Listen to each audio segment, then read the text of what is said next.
Hello बच्चों, स्वागत है आप सभी का एम क्लासेस के यूट्यूब चैनल पर। और हम पढ़ रहे हैं halo alkane and hello herein organic chemistry का चैप्टर नंबर फर्स्ट और आपकी बुक का क्लास 12 की केमिस्ट्री का चैप्टर नंबर 6। तो देखिए, जो हमारी प्रीवियस क्लास थी उसमें हमने SN2 रिएक्शन के बारे में स्टडी की थी। आज हम करने वाले हैं SN1 रिएक्शन के बारे में। SN1 रिएक्शन के बारे में देखिए, यूनिमोलिकुलर न्यूक्लियोफिलिक सब्स्टिट्यूशन रिएक्शन, ये आज हम स्टडी करने वाले हैं। तो एक बार रिएक्शन देख लेते हैं। देखिए, जो रिएक्शन है वो 3 डिग्री एल्किल हैलाइड जो है उससे कराई गई है। 3 डिग्री एल्किल हैलाइड है, यहाँ पर आपको दिख रहा होगा, ये टर्सरी ब्यूटिल ब्रोमाइड है। टर्सरी ब्यूटिल ब्रोमाइड की रिएक्शन कराई गई है वाटर के साथ। वाटर या हाइड्रोक्सिल आयन भी कह सकते हैं, है ना। इसके साथ रिएक्शन हुई है। फिलहाल हम न्यूक्लियोफाइल के रूप में हाइड्रोक्सिल आयन को ले रहे हैं, तो हाइड्रोक्सिल आयन को लेते हैं। इसके रिएक्शन कराने पर जो हमको प्रोडक्ट मिलता है वो मिलता है टर्सरी ब्यूटिल एल्कोहल। यहाँ पर सब्स्टिट्यूशन हो जाता है ब्रोमाइड का हाइड्रोक्सिल आयन से, तो ये प्रोडक्ट हमको मिलता है। और ब्रोमाइड जो आयन है वो यहाँ पर अलग हो जाता है। देखिए, ये जो रिएक्शन है इसी को कह रहे हैं हम यूनिमोलिकुलर न्यूक्लियोफिलिक सब्स्टिट्यूशन रिएक्शन। अब इसको फर्स्ट चीज जो हम देखने वाले हैं कि इसको यूनिमोलिकुलर क्यों कहा जाता है। फर्स्ट इसी पर बात कर लेते हैं, इसको यूनिमोलिकुलर कहा क्यों जाता है। देखिए, यूनिमोलिकुलर यूनिमोलिकुलर इसलिए कहा जाता है क्योंकि rate of reaction depends on one molecule concentration। तो जो रेट ऑफ रिएक्शन है वो केवल एक मॉलिक्यूल की कंसेंट्रेशन पर डिपेंड करती है, इसीलिए इसको हम यूनिमोलिकुलर न्यूक्लिक सब्स्टिट्यूशन रिएक्शन कहते हैं। और वो कौन सा है मॉलिक्यूल या फिर हम कह सकते हैं रिएक्टेंट है, वो कौन सा है, तो वो है एल्किल हैलाइड। Alkyl halide. तो यहाँ पर जो हाइड्रोक्सिल आयन है या हम कहें न्यूक्लियोफाइल है ना, न्यूक्लियोफाइल न्यूक्लियोफाइल पर रेट ऑफ रिएक्शन डिपेंड नहीं करता है। रेट ऑफ रिएक्शन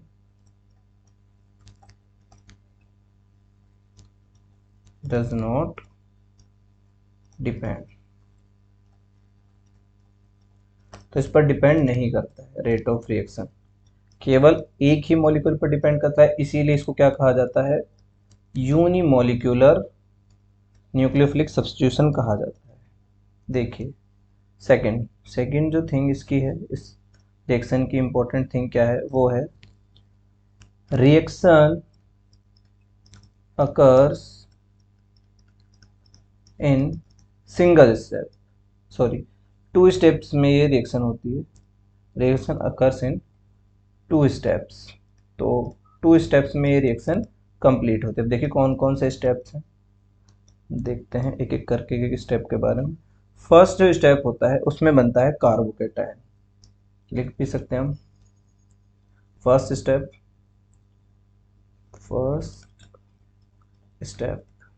पहले स्टेप में क्या होता है, फॉर्मेशन ऑफ कार्बोकेटायन। कार्बोकेटायन का फॉर्मेशन होता है पहले स्टेप में। देखिए यहाँ पर ये जो CH3 है, यहाँ CH3, ये टर्सरी ब्यूटिल ब्रोमाइड हमने लिया है। तो देखिए यहाँ पर क्या होता है कि ये है रिवर्सिबल रिएक्शन होती है। यहाँ पर ये जो ब्रोमाइड है ये इलेक्ट्रॉन लेकर चला जाता है, जिससे कार्बोकेटायन बनता है, टर्सरी कार्बोकेटायन बनता है। इन दिस रिएक्शन ये बन गया कार्बोकेटायन और ये ब्रोमाइड आयन से लीव हो गया। तो देखिए ये जो रिएक्शन है ये होती है प्रोटिक सॉल्वेंट की प्रेजेंस में रिएक्शन होती है। तो प्रोटिक सॉल्वेंट की प्रेजेंस में क्या होता है, इनमें क्या पाई जाती है, पोलैरिटी पाई जाती है एल्किल हैलाइड के बॉन्ड में। तो इस कारण क्या होता है, जो ब्रोमीन है वो आसानी से यहाँ से निकल जाता है। इसके निकलने के कारण क्या होता है, कार्बोकेटायन बनता है। अब ये जो स्टेप है, फर्स्ट जो स्टेप है, ये स्टेप होता है, इट इज स्लो स्टेप। कैसा स्टेप होता है, ये स्लो स्टेप होता है, मतलब एल्किल और ब्रोमाइड का जो बॉन्ड है ये इसको टूटने में थोड़ा समय लगता है। तो it is a slow step होता है and it is a RDS. RDS mean rate determine step. ये जो स्टेप है ये ही जो रिएक्शन की रेट है उसको डिटरमाइन करता है कि कितनी रेट होगी कितनी नहीं होगी। कौन सा स्टेप डिसाइड करता है, वो होता है फर्स्ट स्टेप। क्यों, क्योंकि ये स्लो स्टेप है और किसी भी रिएक्शन में जो स्लो स्टेप होता है वही रिएक्शन की रेट डिसाइड करता है। और इसी में आप देख रहे हो इस स्टेप में केवल और केवल एल्किल ब्रोमाइड ही पार्टिसिपेट कर रहा है। तो एल्किल ब्रोमाइड के पार्टिसिपेट करने के कारण ही ये जो रिएक्शन है ये कैसी है, यूनिमोलिक्यूलर है। यूनिमोलिक्यूलर है ना। तो जो केमिकल काइनेटिक्स है, केमिकल काइनेटिक्स में इसे फर्स्ट ऑर्डर रिएक्शन कहते हैं। फर्स्ट ऑर्डर रिएक्शन कहते हैं क्योंकि यहाँ पर एक ही मॉलिक्यूल की जो कंसंट्रेशन है वो रेट डिसाइड कर रही है, उसी पर रिएक्शन डिपेंड है। अब देखिए फर्स्ट स्टेप था। दूसरा जो स्टेप होता है, सेकंड स्टेप, उसमें क्या होता है,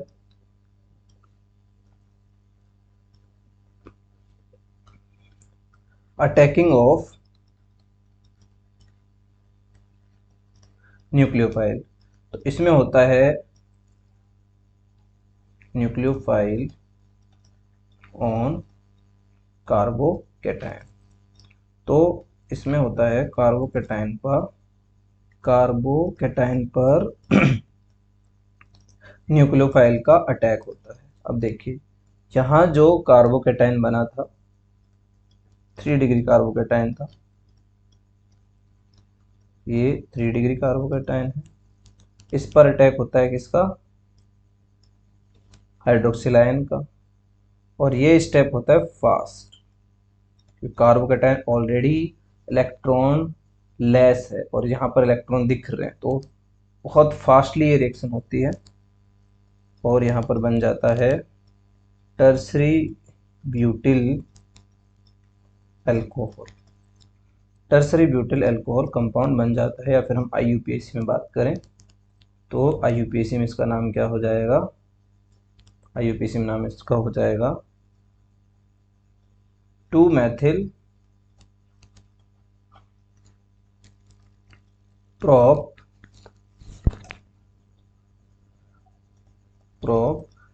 2-ऑल। ये इसका क्या हो जाएगा, आईयूपीएसी नाम हो जाएगा। और सामान्य जो हमारी नॉर्मल नोमेनक्लेचर है वो क्या है, कॉमन नोमेनक्लेचर में क्या कहते हैं इसको, टर्सरी ब्यूटिल अल्कोहल, इसका नाम हो जाएगा। तो ये कैसा होता है, फास्ट स्टेप होता है। तो ये 2 स्टेप्स में रिएक्शन हो रही। अब यहाँ पर देखिए जो कार्बोकेटायन है ना, इसका अटैक जो है वो डिसाइड करता है कि यहाँ पर जो ये प्रोडक्ट बनने वाला है इसका कॉन्फ़िगरेशन कैसा होता है ना। तो अटैक के बारे में बात करें, normally when alkyl halide carbon is not chiral. जब एल्किल हैलाइड का एल्किल एल्किल हैलाइड का जो कार्बन होता है वो कैसा नहीं होता है, वो कायरल नहीं होता है, तो उस समय क्या होता है कि जो न्यूक्लियोफाइल का अटैक है वो उसी फेज से होता है जहां से जो हैलाइड है वो निकलता है, लीव करता है, उसी फेज से होता है। Is not chiral then nucleophile attack on same phase.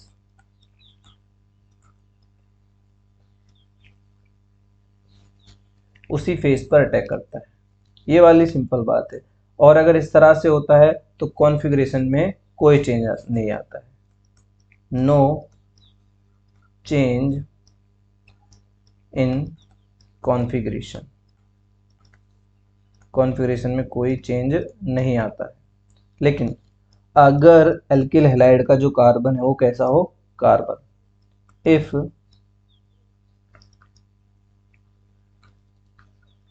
Carbon of alkyl halide is chiral, अगर एल्किलाइड का जो कार्बन है वो कायरल होता है, देन न्यूक्लियोफाइल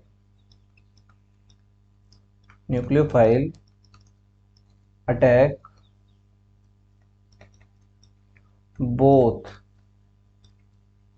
opposite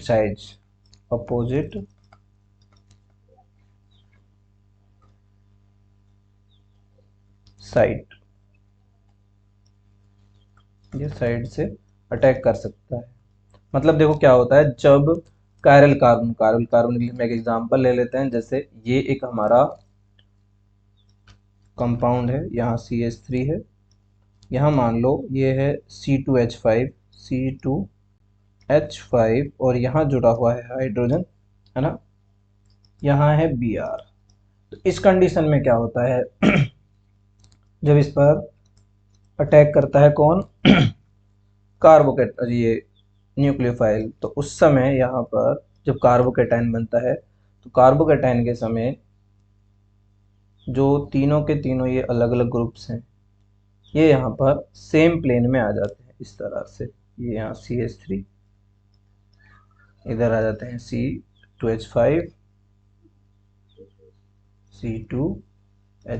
एंड यहाँ आ जाता है हाइड्रोजन। तो ये सभी के सभी क्या आ जाते हैं, सेम प्लेन में आ जाते हैं, इस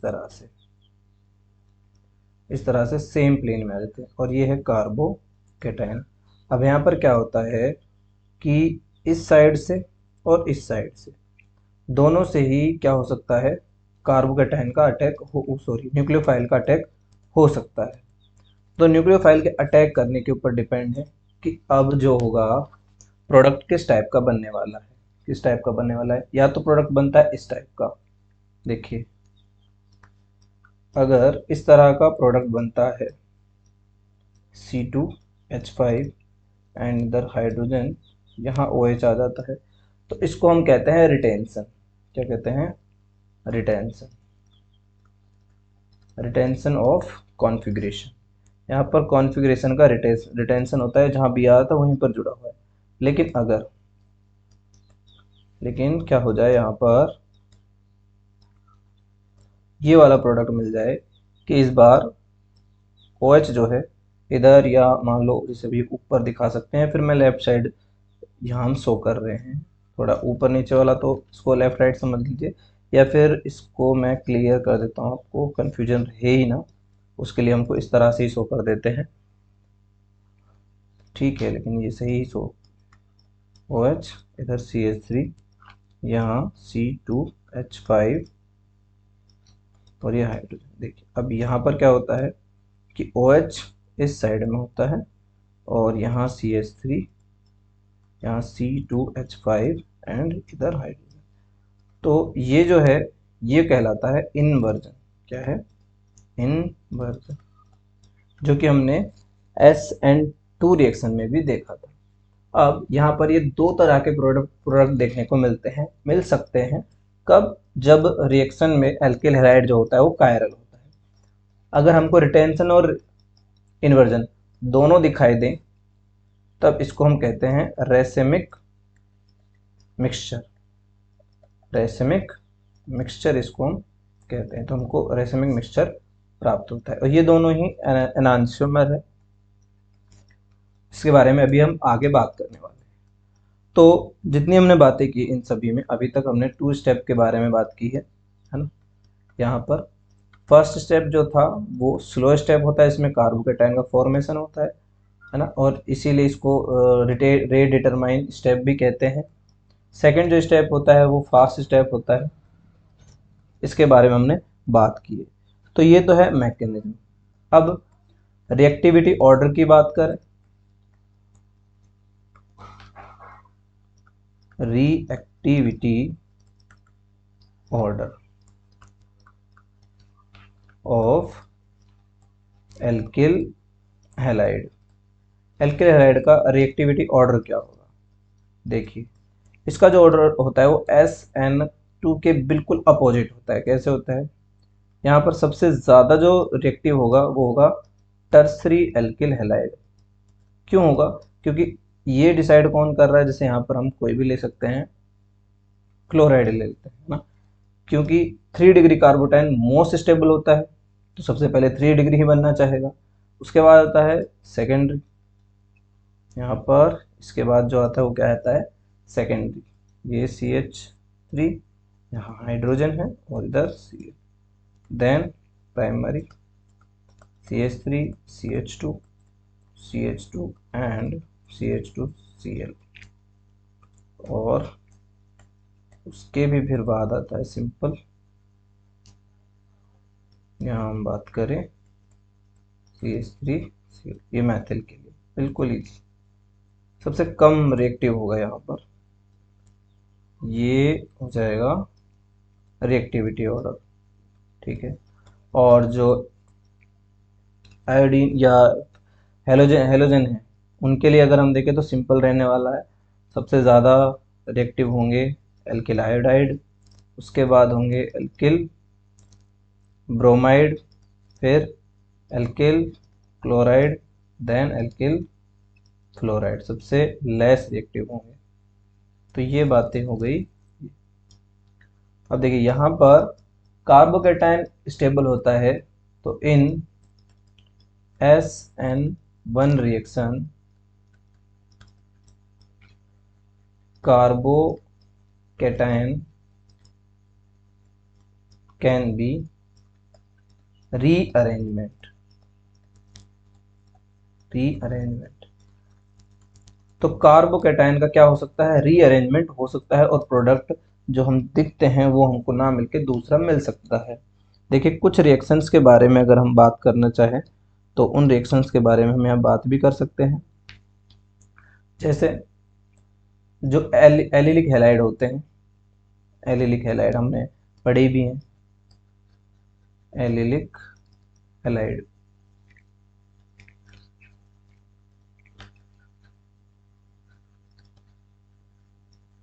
एक सेकेंड,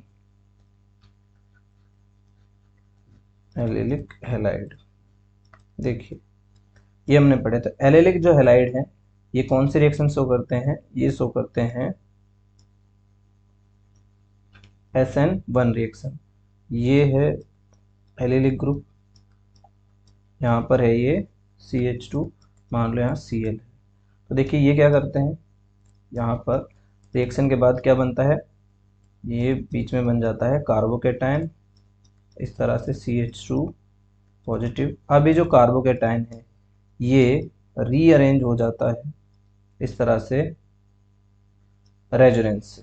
यहाँ पर ये क्या करता शो करता है? रेजोनेंस शो करता है।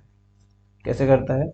यहाँ पर जो है ये इस तरह से, क्योंकि ये पॉजिटिव चार्ज है तो यहाँ इलेक्ट्रॉन डेंसिटी कम हो गई, तो इलेक्ट्रॉन इधर भागेंगे, और इलेक्ट्रॉन इधर भागने के कारण इस कार्बन पर पॉजिटिव आ जाएगा, CH2 यहाँ पॉजिटिव आ जाता है, और इधर ये CH2 नहीं आएगा तो ओनली CH आएगा, ठीक है।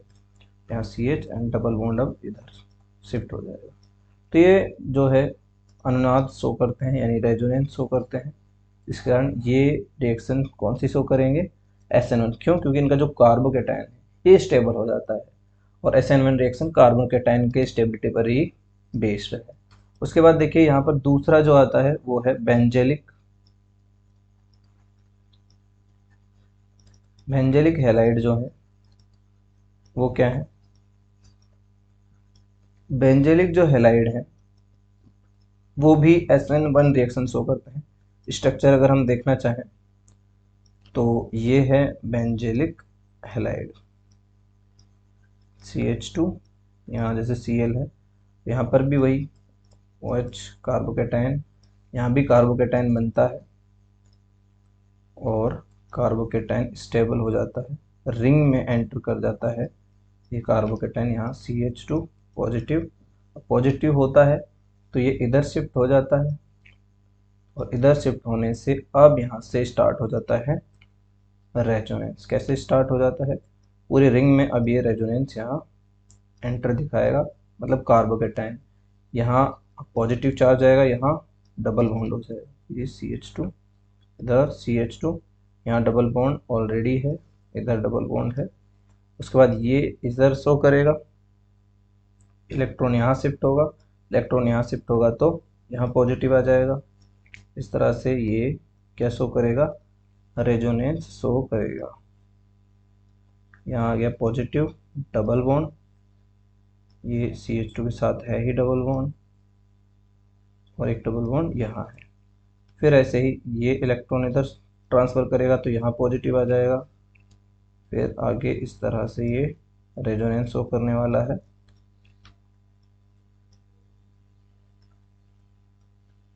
यहाँ पर अब पॉजिटिव चार्ज आ गया, यहाँ डबल बॉन्ड आ गया है, और यहाँ डबल बॉन्ड आ गया है, अभी भी यहाँ डबल बॉन्ड है CH2। तो इस बार वापस से ये अपने इलेक्ट्रॉन इधर दे देगा और CH2 पर पॉजिटिव चार्ज आ जाता है।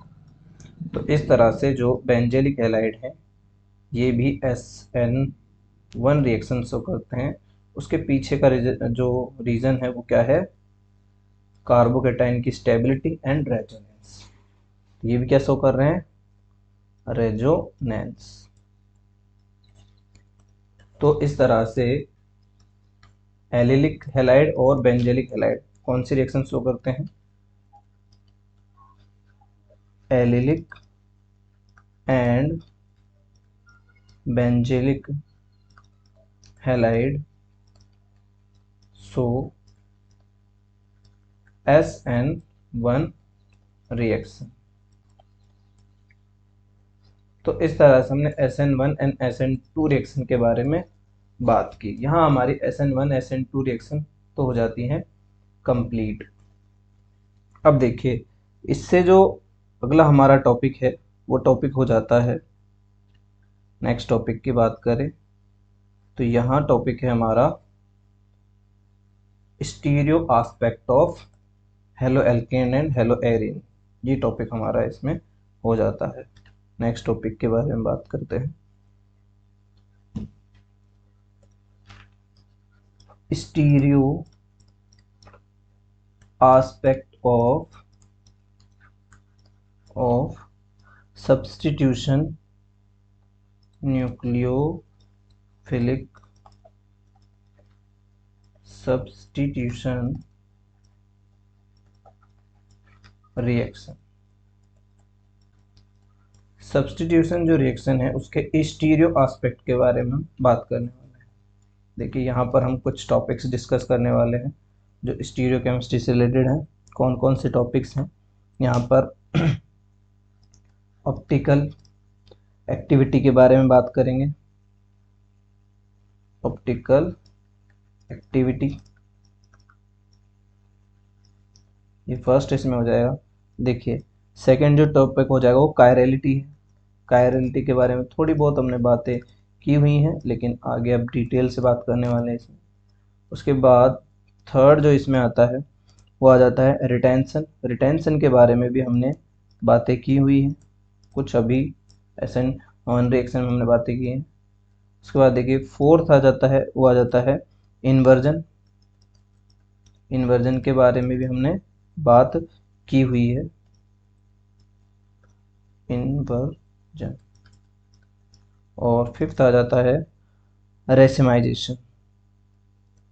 रेसिमाइजेशन इसके बारे में भी थोड़ी बहुत हमने बातें की है, लेकिन यहाँ पर हम इन सबके बारे में क्या करने वाले हैं, डिटेल में बात करने वाले हैं। तो सबसे फर्स्ट जो हमारा स्टार्ट होता है यहाँ पर ऑप्टिकल एक्टिविटी। ऑप्टिकल एक्टिविटी, देखिए व्हाट इज ऑप्टिकल एक्टिविटी। कुछ कंपाउंड्स जो होते हैं वो ऑप्टिकली एक्टिव होते हैं और कुछ होते हैं जो ऑप्टिकली इनएक्टिव होते हैं। अब देखिए ये कैसे होता है। जब भी कोई सोर्स ऑफ लाइट, जैसे मान लीजिए कोई भी इस तरह से टॉर्च है, मान लीजिए आप, ये एक टॉर्च है ना, टॉर्च से क्या आ रही है यहाँ पर, ये लाइट जनरेट हो रही है। कोई भी सोर्स ऑफ, लिख देते हैं इधर, सोर्स ऑफ लाइट। अब देखिए इससे जो लाइट निकलती है वो पोलराइड नहीं होती है, नॉन पोलराइड लाइट। कैसी होती है, नॉन पोलराइड लाइट होती है, या रेडिएशंस भी कह सकते हैं। अब देखिए उसके बाद हम क्या करते हैं, इस लाइट को यहाँ पर एक प्रिज्म ले लेते हैं, इससे प्रिज्म से होकर गुजारते हैं, तो अब जो हमको लाइट मिलती है वो होती है पोलराइड लाइट मिलती है। अब इस जो पोलराइड लाइट है, इस पोलराइड लाइट को हम, वो जो कंपाउंड है जिसकी हमको ऑप्टिकली एक्टिविटी देखनी है, उसके मिक्सचर में से गुजारते हैं। देखिए यहाँ पर ये है हमारा कंपाउंड, जो भी कोई भी कंपाउंड होगा उसमें से हम क्या करेंगे, इसको एंटर कराएंगे, और यहाँ से क्या होगा, लाइट एंटर करने के बाद अब जो पोलराइड लाइट है वो क्या कर दर्शाएगी, वो यहाँ पर टर्न, रोटेशन दर्शाएगी। क्या दर्शाएगी, रोटेशन। रोटेशन, अब ये रोटेशन टू टाइप का हो सकता है, लेफ्ट, लेफ्ट में भी हो सकता है, लेफ्ट और राइट, टू टाइप से हो सकता है। किस टाइप से रोटेशन हो, मतलब रोटेशन का मीन होता है कि इस टाइप से ये रोटेशन हो, एक इस तरह से हो सकता है और एक इस तरह से रोटेशन हो सकता है। मतलब एक होता है इस तरह से क्लॉकवाइज, है ना, इसको हम यहाँ लिख देते हैं। राइट में जब रोटेशन होता है इसको हम क्लॉकवाइज कहते हैं, क्लॉकवाइज रोटेशन। और जब लेफ्ट में रोटेशन होता है इसको बोलते हैं anti clockwise rotation. Two type से रोटेशन होता है, एंटी क्लॉकवाइज और क्लॉकवाइज। तो जो कंपाउंड एंटी क्लॉकवाइज रोटेशन दर्शाते हैं उनको तो बोलते हैं लीवो रोटेटरी, लीवो रोटेटरी। और जो कंपाउंड क्लॉकवाइज रोटेशन शो करते हैं उनको बोलते हैं डेक्स्ट्रो रोटेटरी, रोटेटरी कंपाउंड। तो हमारे पास ऐसे कंपाउंड जो क्या करते हैं, पोलराइड लाइट का रोटेशन शो करते हैं, वो कहते कैसे होते हैं, ऑप्टिकली एक्टिव होते हैं। क्या करते हैं, ऑप्टिकली एक्टिव होते हैं। हम यहाँ लिख देते हैं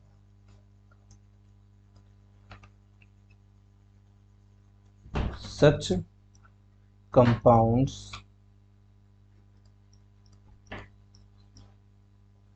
that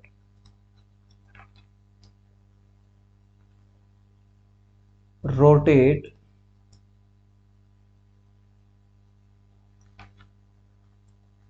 polarized light direction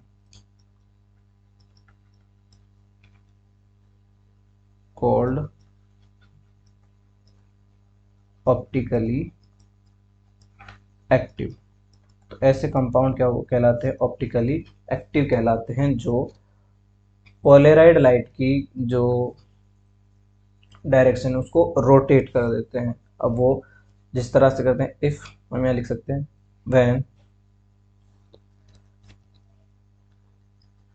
when compound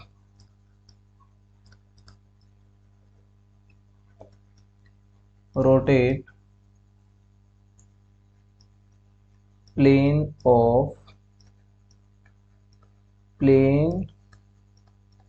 polarized light into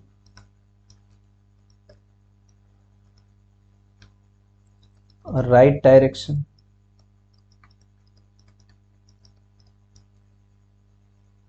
then it is called, इनको क्या कहेंगे हम? Dextro rotatory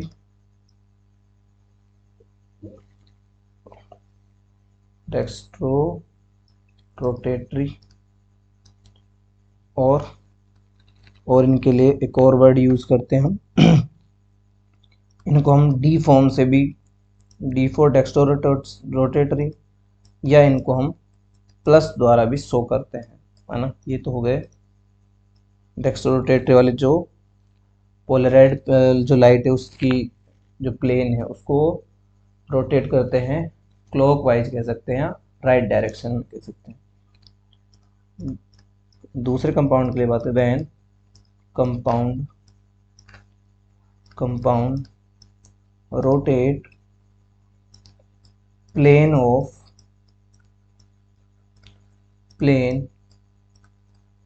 Polaroid light into left direction, और एंटी क्लॉकवाइज भी लिख सकते हैं इसको, anti clockwise, then it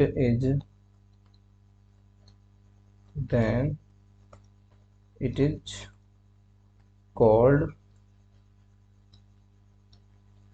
levorotatory,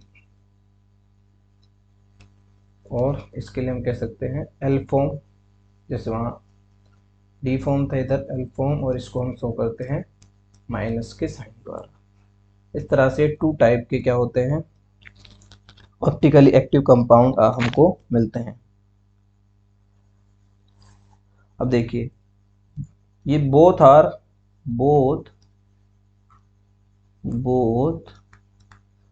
compounds plus and minus are isomers. क्या होते हैं? आइसोमर्स।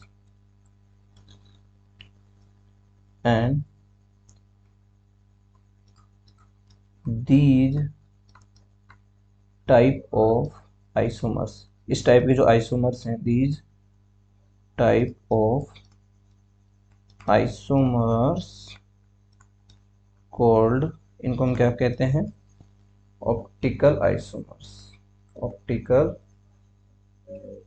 आइसोमर्स, इनको ऑप्टिकल आइसोमर्स कहते हैं। क्या कहते हैं? Optical isomer. और ये जो फिनोमिना है, and the phenomenon is termed as optical isomerism. optical isomerism।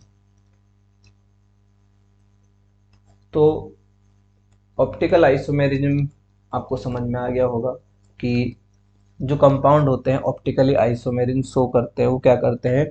Polaroid plane light है ना, पोलराइड प्लेन जो लाइट है उसका जो प्लेन है उसको रोटेट करते हैं ना, किसको रोटेट करते हैं, प्लेन को रोटेट करते हैं, या तो लेफ्ट साइड में या राइट साइड में। और इनके जो रोटेशन को मेजर करता है, मेजरमेंट ऑफ रोटेशन। तो इनका जो मेजरमेंट है किसके द्वारा किया जाता है, पोलेरोमीटर के द्वारा क्या किया जाता है, मेजरमेंट किया जाता है, पोलेरीमीटर, इसके द्वारा ये क्या किया जाता है, मेजरमेंट किया जाता है।